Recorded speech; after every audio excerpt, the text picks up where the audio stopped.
Andrew Tate's online university called The Real World just got hacked, with 325,000 emails and all their public and private chat logs being leaked. But all these news articles that are covering this are missing two very important things. The first thing is that they don't even have an account to look into the real world because they aren't stupid like me. But the second thing is that I don't think anyone realizes that this hack is way bigger than you think. Now, just to get everyone caught up to speed, if you don't know what The Real World is, it's fundamentally a Discord clone. You have channels and you can chat in them. There's a currency system that's a little bit different, but instead of servers, you have campuses, and then in the top left, you have a courses tab where you can go through and watch videos to learn, in my opinion, very fundamental garbage that you shouldn't have to pay $50 a month for, because keep in mind, to join The Real World, to go on Andrew Tate's Discord clone, you need to spend $50 a month. Every single person that is on this platform is spending $50 a month. And if it wasn't obvious, most of the people in here are hustle culture bros that think they're better than everyone else, and I cover all this in a previous video. But in terms of this video, I want to focus specifically on the important stuff, the hack. And the first question that everyone has about the hack is, how was the real world vulnerable? How did people figure out how to hack it? And here's the thing, back in my previous video where I talked about Andrew Tate's Discord clone, when I was looking through their API, I noticed their backends and how everything is set up, their code might have been stolen from an open source Discord clone called Revolt. And if you look in the pinned comments of this video, it actually turns out that the creator of Revolt, the owner, actually made his own article talking about how Andrew Tate's The Real World is stealing his software. And the thing is that when you steal someone's software, you also steal all of the old vulnerabilities associated with it, because in the video that I showed, it was using an old version of Revolt. And well, it didn't take long for people to take advantage of those vulnerabilities, because on November 21st, 2024, the Daily Dot posted an article saying hackers breach Andrew Tate's online university. Now, just to understand this hack a lot better, there are two main components of it. The first component is the leaked data, and that's going to have the most impact, but then there's also the second part of the hack where the hackers actually went into the real world and started raiding it and causing a whole bunch of havoc. And in the article, they specifically say that the real world security was described as hilariously insecure, and I'm going to tell you exactly why. And I want to start off with the raid on the real world, because again, I had an account while this was happening. So during one of Andrew Tate's live streams where he pumps crypto coins, yells at the camera, the hackers started their operation in raiding the real world and causing a whole bunch of havoc. So the first thing that the hackers could do on the real world is pretty obvious. They could upload emojis, and the emojis that they uploaded were trans flags. There was Tate with big booty cheeks. There were AI images of Andrew Tate with a rainbow flag because he is very misogynistic and homophobic, which also gives you a pretty good indication why this hack happened. It was more for hacktivism, not to try and make money. But then also there were emojis that were posted that would spell out words. For example, there's this one here that says Andrew Tate is a cute gay gooner. There were more emojis posted that said Tate is a cutie patootie patootie. And finally, there were more emojis uploaded that said Tate loves kissing femboys. During the peak of the hack, if you close your emoji picker and you open it back up, there would be 10 new emojis every single second. And by the way, these emojis were visible everywhere across the real world. You didn't just have to be on one specific server, it was visible everywhere, and people started noticing. Now, the question everyone is asking is, how did they manage to pull this off? And remember how they said everything was hilariously insecure? What they basically did is they opened up their Chrome console and they typed in a command that is almost equivalent to God mode equals 1. And when they entered in the command, they were able to go to the server settings of any server and upload an emoji. There were no checks to make sure if you were admin or anything, anyone could upload an emoji. But let's move on to the second thing that these hackers did, which is a little bit more destructive than showing a whole bunch of homophobic people gay pride. The second thing these hackers could do is they could time out or mute anyone in chat. Because remember that magical God mode equals 1 command? I'm not telling you the exact command because I don't want to get in any legal trouble. But it turns out when you enable this command, you could click on anyone's profile and you would have a little menu at the bottom that would allow you to ban and cancel someone's membership and kick someone. However, both banning and kicking people were properly secured. It would actually check to see if you were like someone who had staff privileges. But you know that timeout button? Those rules didn't apply. It turns out you could time out anyone. They managed to time out Andrew Tate on his own account. And there's this dude here, which we can see, it says verified real world staff account. This is a staff member and he was timed out. Now, the thing I want to point out is that in some of the screenshots that I received, in the timeout menu, you can pick a time, and there's this 30-day time, which is highlighted in red, and when you hover over it, it says timing out someone for 30 days is effectively banning someone, but it's an alternative to banning someone, which means it doesn't cancel your subscription like the ban and cancel membership button does. So you're basically banned, but you're still paying your subscription. That's a little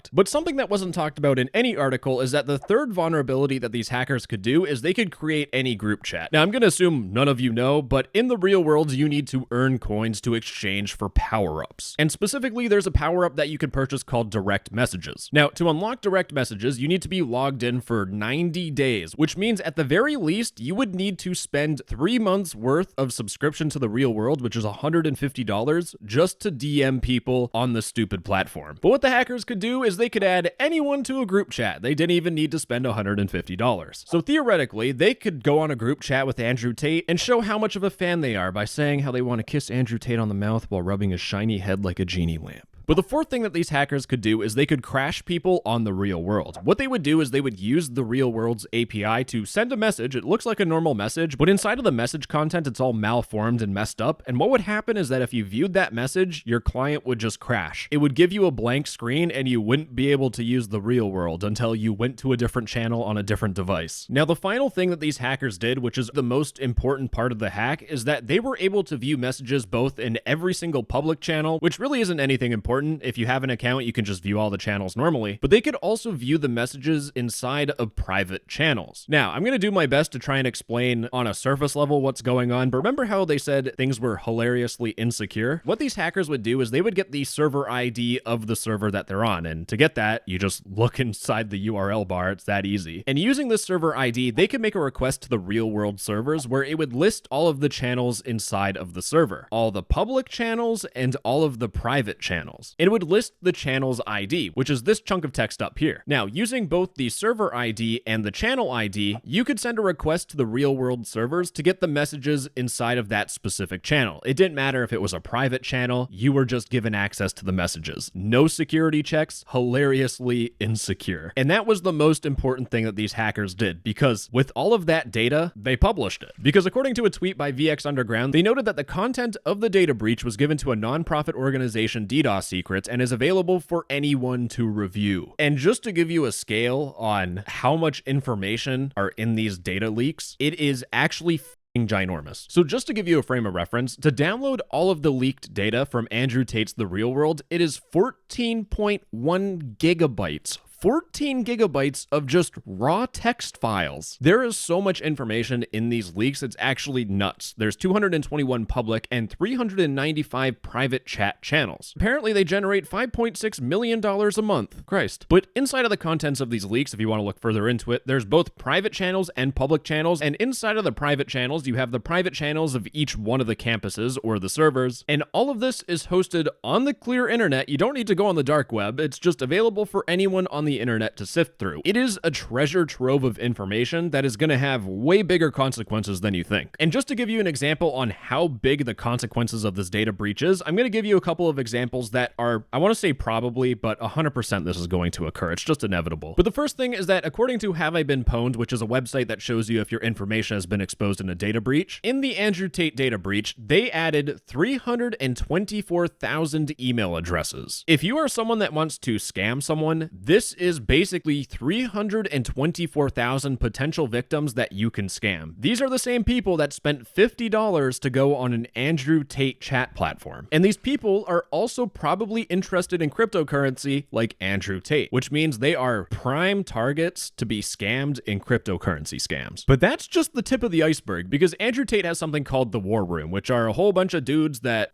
meet up with Andrew Tate and stuff, but you can see from these pictures that all their faces are blurred out. And the reason why these faces are blurred out is because to get into Andrew Tate's War Room, you need to spend $8,000, which means that everyone in these photos that have their face blurred, they are rich enough to spend $8,000 to hang out with Andrew Tate. If these people's faces weren't blurred and you were a scammer, this would be a treasure trove of people that you could try to phish and scam, extort, sim swap, anything. But a viewer of mine dug through all of these data leaks and they actually found a link to a Google Drive containing the raw videos of these War war room meetups. Raw videos as in these people's faces are unblurred and just visible to the public. The people in the war room would do Zoom calls with each other talking about life, and in the video on the side you could see people's names in the call list. So you have a name, you have a face. That is already plenty for you to work from if you're trying to scam people out of money, and especially these guys because they are clearly well off. And things get even worse because if you figure out your target's username, you can go through all of these data leaks and find every single message that they have ever sent, and you can stalk them. And the issue with people on the real world is that since they paid $50, they feel like they're part of this community and they get a little too personal. Here's a message that I found just today that someone took from their balcony. You could figure out where this dude lives if you're good at geoguessing, and he's dumb enough to spend $50 a month on Andrew Tate's course. He probably has some cryptocurrency money, and now you know where he lives. You can extort him for money that he clearly has. And if your email is part of the data breach, you're basically cooked. Now, I do want to clarify because I don't think people have understood this yet, but the emails that are in this data breach specifically were found in a private log channel. In one of the private channels in the real world, they would log when people get banned. So it would say this person got banned, it would show their email, and it would show a ban reason. And who would have guessed it, but the people on the real world that are moderators are exactly like Reddit mods, because there were people that were banned for talking bad about the real world on Twitter. But most of the bans in that log channel that included those emails are from people that would get automatically banned. Because if you cancel your subscription, then you would get banned from the real world, and then your email would get sent, and now that email is in a data breach. But again, like I said, there is 12 gigabytes of just raw text data. Since there's so much data there, it's going to take a lot of time for these journalists to dig deep into this data and find out bigger and bigger story expose